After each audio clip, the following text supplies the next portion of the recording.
अध्यक्ष महोदय, सांगली जिल्ह्याला कृष्णा नदीचा पुराचा फटका सन 2005 साली 2019 आणि 21 अशा अनेक या वर्षांमध्ये सोसावं लागला। पुरामुळे हजारो कोटींचं नुकसान, शेतकऱ्यांचं, रस्त्यांचं, सार्वजनिक बांधकाम विभागाचं नुकसान, या ठिकाणी शासकीय मालमत्तेचं आणि व्यक्तिगत मालमत्तेचं मोठ्या प्रमाणात नुकसान झालेलं आहे। अध्यक्ष महोदय, सांगली शहरामध्ये जो कृष्णा नदी कट जो परिसर आहे ते सांगलीच्या या सातत्याने एका विषयावर आम्ही इथे आमच्या भावना व्यक्त करत आहे आणि तो म्हणजे सांगलीचा शेरी नाल्याचा प्रश्न। आणि सांगलीच्या शेरी नाल्याच्या प्रश्नाबाबतीत आज या ठिकाणी सातत्याने आम्ही भावना मांडत आहोत की या सांगलीच्या शेरी नाल्याचा प्रश्न न मिटल्यामुळे त्याची आज जी कामं चालू आहेत ती अजूनही अर्धवट आहेत।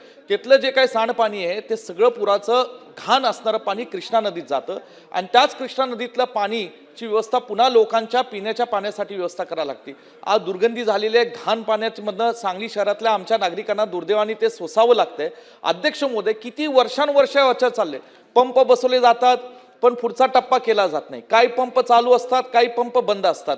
जे शेरी नाल्यासाठी बजेटची तरतूद केली जाती पुन्हा त्यातले पैसे दुर्दैवाने वळवले जातात।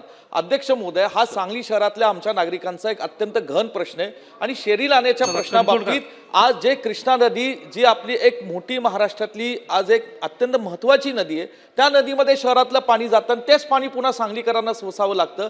की आज पाण्याचा कलर सुद्धा हिरवा झालेला अध्यक्ष महोदय, एवढी वाईट अवस्था त्या ठिकाणी झालेली आहे। आज सांगली शहरातल्या लोकांना या ठिकाणी सुरक्षा करण्याकरता, सुरक्षित आणि चांगल्या पाण्याची व्यवस्था देण्याकरता आज हे सगळे दळणवळणाचे खर्च राज्य शासनाने व्यवस्थित करणं आवश्यक आहे।